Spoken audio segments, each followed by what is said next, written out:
جو کہ کال کس نے قص بن سعد الیادی نے کہا تھا کہ ایھا الناس اسمعوا وعوا انہ من عاش مات ومن مات فات، تو یہ سارا اسی خطبے میں سے لیے گئے ہیں یہ بھی الفاظ۔ آگے نیکسٹ بات کرتے ہیں نیکسٹ کویشچن کی۔ کویشچن نمبر 3 ہے فی خطبۃ حجۃ الوداع قد ورد التکرار فی جمل لأن التکرار یفید۔ آپ صلی اللہ علیہ وآلہ وسلم نے جو خطبہ حجۃ الوداع ارشاد فرمایا تھا، تو اس میں کہہ رہے ہیں کہ جو جملے ہیں اس خطبے کے، تو اس میں تکرار آیا ہے الفاظ کا، تو یہ جو تکرار ہے یہ کیا فائدہ دیتا ہے؟ التنبیہ کا فائدہ دیتا ہے، التوبیخ، النداء یا کہ التذکیر۔ تو اس کا جو کریکٹ آنسر ہوگا وہ ہے دال التذکیر۔ تذکیر کا معنی ہوتا ہے یاد دہانی، یاد دہانی کروانا۔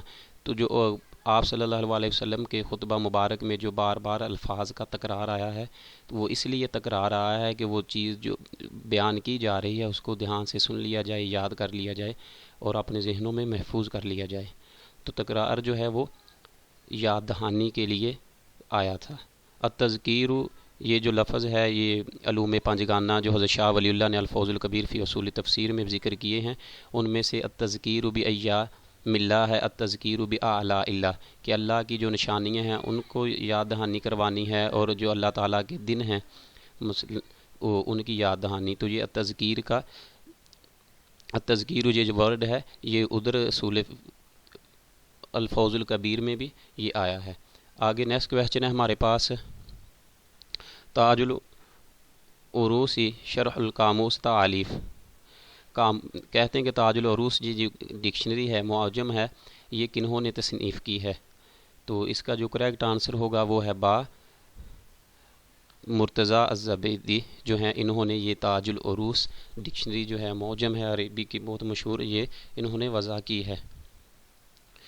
تو ان کا اصل جو نام تھا وہ محمد مرتضیٰ الحسینی البلغرامی تھا۔ یہ زبید جو ہے یہ یمن کا ایک علاقہ ہے، اسی علاقے میں محمد بن یعقوب الفیروز آبادی القاموس المحیط جنہوں نے تصنیف کی ہے، انہوں نے اپنی القاموس المحیط جو ہے وہ تصنیف کی تھی اسی علاقے میں۔ یہ محمد حسین مرتضیٰ الزبیدی جو ہیں، محمد مرتضیٰ الزبیدی جو ہیں، یہ دراصل بلغرام کے تھے، ہندوستان کے، ادھر سے ہجرت کر کے یمن میں چلے گئے۔ اس کے بعد وہاں انہوں نے یہ جو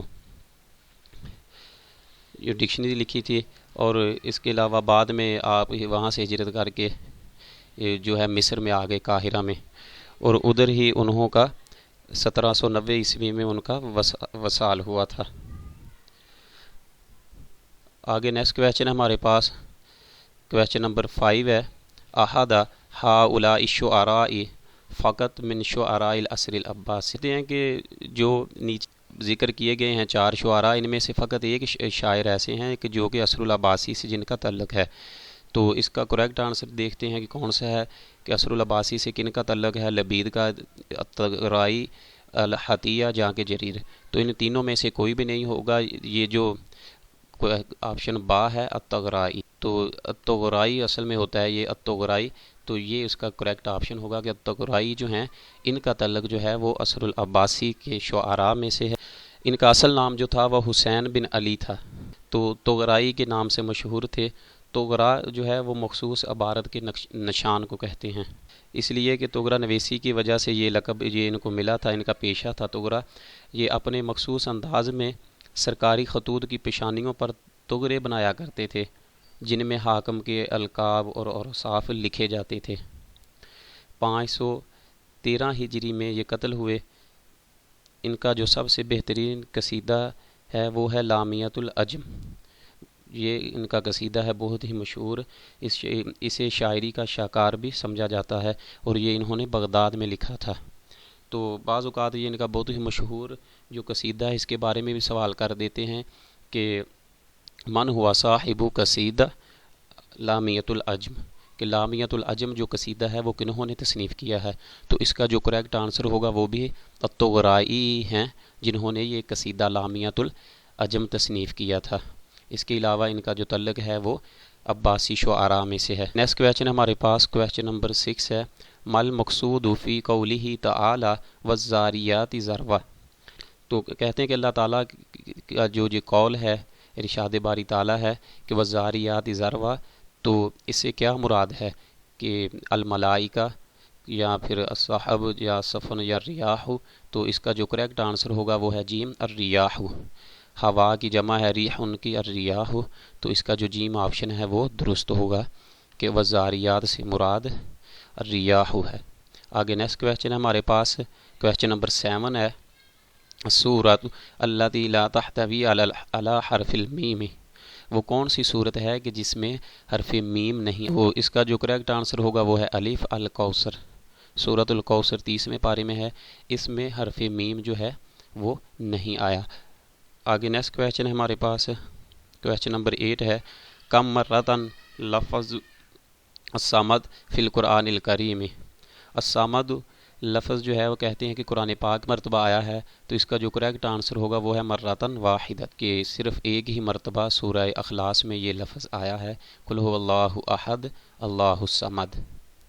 آگے نیکسٹ کویشچن ہے ہمارے پاس، یہ علم اللسانیات میں سے ہے، ان کا جو تعلق ہے لنگوسٹک سے، یعد علم الاصوات فرعا من فروع، کہ علم الاصوات جو ہے وہ کس کی برانچ ہے، کس کی شاخ ہے؟ تو اس کا کریکٹ آنسر ہوگا کہ علم اللسانیات۔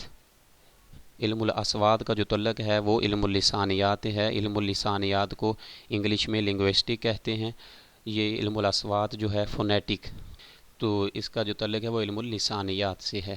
آگے نیکسٹ کویشچن ہے ہمارے پاس، قسم العرب الحروف العربیۃ الی اقسام ومنہا، کہتے ہیں کہ عربوں نے جو حروف ہیں ان کو تقسیم کیا ہے، الحروف الصحیحہ الحروف المعطلہ کلاہما صحیح کلاہما خطأ، تو اس کا جو جیم آپشن ہے وہ درست ہوگا کہ کلاہما صحیح، کہ عربوں نے حروف جو ہیں عربک لینگویج کے ان کو تقسیم کیا ہے، دو اس کی قسمیں ہیں، الحروف الصحیحہ الحروف المعطلہ، جیسا کہ آپ جانتے ہیں کہ حروف صحیحہ ہوتے ہیں اور حروف معطلہ حروف علت ہوتے ہیں۔ حروف علت میں مثال اجوف ناقص ہے، لفیف مفروق اور لفیف مقرون ہے۔ حروف صحیحہ جو ہیں وہ ان میں مضاف ہے، محموز ہے۔ اس کی بہرحال کہ عربک کو انہوں نے جو الفاظ ہیں ان کو دو حصوں میں تقسیم کیا ہے، عربوں نے الحروف الصحیحہ الحروف المعطلہ۔ آگے نیکسٹ کویشچن ہمارے پاس کویشچن نمبر 11 ہے الثنایا، یہ ادھر نون جو ہے وہ مس ہو گیا ہے لکھنے میں ٹائپنگ میں، تو ثنایا اس کو کہیں گے نون ہے سا کے بعد، رباعیتاً ناب الضواحک ہیا، تو پوچھ رہے ہیں کہ الثنایا رباعیہ ناب الضواحک یہ کیا ہیں؟ یہ اسماء الاسنان ہیں، اصوات المخارجہ ہیں، اسماء المخارج ہیں، صفات الاصوات ہیں، تو اس کا جو کریکٹ آنسر ہوگا وہ ہے اسماء الاسنان۔ اسماء الاسنان کے یہ دانتوں کے نام ہیں۔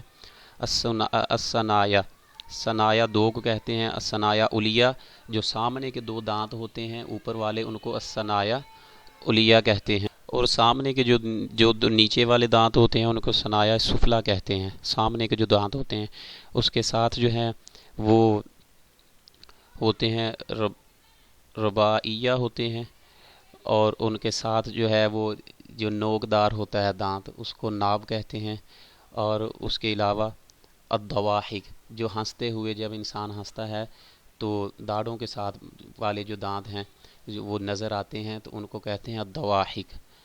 آگے ان سے پھر الطواحن ہے کہ پیسنے والے جو دانت ہیں کہ جن سے کوئی چیز ہم چباتے ہیں وہ ہوتے ہیں، اور لاسٹ پہ جو ہوتے ہیں ان کو ناجز کہتے ہیں، وہ پکڑنے والے ہوتے ہیں لاسٹ پہ آخر پہ۔ تو یہ جو نام ہے الثنایا رباعیہ ناب الضواحک یہ جو ہیں یہ اسماء الاسنان ہیں۔ آگے نیکسٹ کویشچن ہے ہمارے پاس، من ہوا مصادر الشعر الجاہلی، کہتے ہیں کہ مصادر الشعر الجاہلی جو کتاب ہے یہ کنہوں نے تصنیف کی ہے؟ تو اس کا جو کریکٹ آنسر ہوگا وہ ہے ناصر الدین الاسد۔ ناصر الدین الاسد جو ہیں انہوں نے یہ کتاب مصادر الشعر الجاہلی جو ہے وہ تصنیف کی ہے۔ آگے نیکسٹ کویشچن ہے من استعمل لأول مرۃ اصطلاح السامی للغات، کہتے ہیں کہ جو زبانیں ہیں لغات ہیں ان کے لیے السامی کا لفظ کس نے استعمال کیا تھا؟ تو اس کا جو کریکٹ آنسر ہوگا وہ ہے المستشرق شلوزر۔ شلوزر جو ہیں انہوں نے یہ ان زبانوں کے لیے، لینگویجز کے لیے، لغات کے لیے یہ اسامی کا لفظ جو ہے وہ استعمال کیا تھا۔ تو ان کا جو تعلق تھا وہ المانیہ سے تھا، اور 1781 میں یہ نام انہوں نے زبانوں کو، لغات کو دیا تھا۔ اسامی جو ہے وہ اس کی نسبت جو ہے وہ سام بن نو کی طرف ہے۔ اور اس کے علاوہ بھی جو بہت ہی امپورٹنٹ اور ایک ایم سی کیوز بار بار ریپیٹ ہوتا ہے، عربک میں بار بار یہ ایم سی کیوز پوچھتے ہیں، جتنے بھی پاسٹ پیپر ہیں ان میں بھی یہ آیا ہے کہ اللغۃ العربیہ ہی احد اللغات، کہ عربی زبان جو ہے وہ کن لغات میں سے ہے۔ تو اس کا جو کریکٹ آنسر ہوتا ہے وہ ہے اسامیہ، کہ عربیہ تو یہ احد اللغات من السامیہ، کہ یہ سامی زبان میں سے ہے۔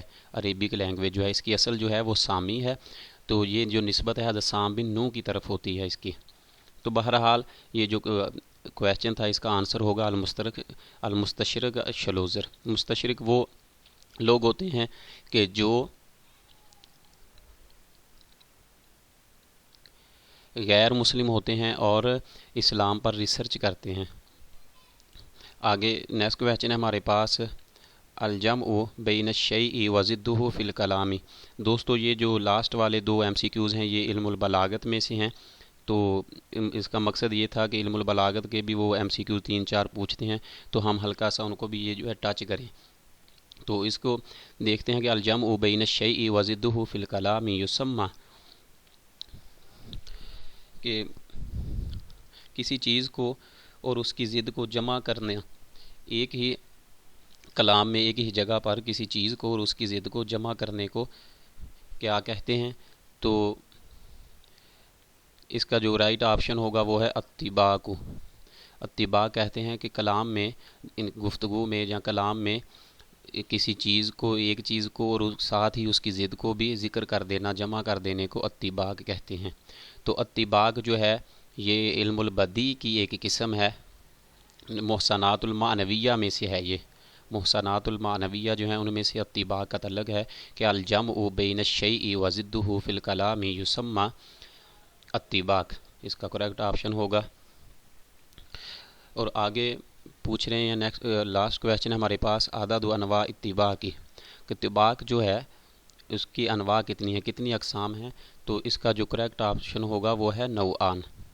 اس کی 2 قسمیں ہیں، اتباق الایجاب ہے اور اتباق السلب ہے۔ اتباق پہلے ہم نے اوپر ذکر کیا ہے، ایک کسی چیز کلام میں ذکر کرنا اور ساتھ ہی اس کے ساتھ اس کی جو ضد ہے اس کو بیان کر دینا، اس کو اتباق کہتے ہیں۔ اور اس کی 2 اقسام ہیں اتباق کی، کہ اتباق الایجاب ہے اور اتباق السلب ہے۔ جیسا کہ قرآن پاک میں ارشاد ہے کہ وَتَحْسَبُهُمْ أَيْقَظًا وَهُمْ رُقُودٌ، کہ تم انہیں بیدار خیال کرتے ہو، گمان کرتے ہو، بلکہ وہ وَهُمْ رُقُودٌ، وہ سو رہے ہیں۔ تو ایقظاً جو ہے وہ بیدار کو کہتے ہیں، تو جو رقود ہے وہ ہے سونا۔ تو یہ دونوں متضاد ہیں آپس میں حروف، ایقظاً بیداری کو کہتے ہیں اور جو رقود ہے وہ سونا، نیند کو کہتے ہیں۔ تو یہ آپس میں ایک کلام میں دونوں جو متضاد چیزیں ہیں وہ بیان کر دی گئی، تو اس کو اتباق کہیں گے۔ اسی طرح قرآن پاک میں ایک اور جگہ اللہ رب العزت نے ارشاد فرمایا کہ وَمَا يَسْتَوِي الْأَعْمَى وَالْبَصِيرُ، کہ جو دیکھنے والے، جو اندھے ہیں اور دیکھنے والا ہے وہ برابر نہیں ہو سکتے۔ اور اندھے کا ذکر اعمیٰ والبصیر، اور جو دیکھنے والا ہے ان کا اکٹھا ذکر کلام میں کر دیا۔ وما یستوی الاعمیٰ والبصیر ولا الظلمات ولا، اور جو نور ہے اور ظلمات ہیں وہ ایک نہیں ہو سکتے، تو ظلمات اور نور کا ذکر بھی اکٹھا آ گیا۔ تو ایسے دوستوں کلام میں گفتگو میں جب ہم 2 چیزوں کو، ایک چیز جو ہے اصل ہوگی اور اس کے ساتھ اس چیز کا متضاد ذکر کر دیا جائے تو اس کو اتباق کہتے ہیں۔ دوستو امید کرتا ہوں کہ آپ کو آج کی جو ویڈیو ہے وہ پسند آئی ہوگی۔ ہماری اس ویڈیو کو لائک کریں اور شیئر کریں۔ انشاءاللہ ملیں گے نیکسٹ ویڈیو میں۔ اللہ آپ سب کا حامی و ناصر ہو۔ اللہ حافظ۔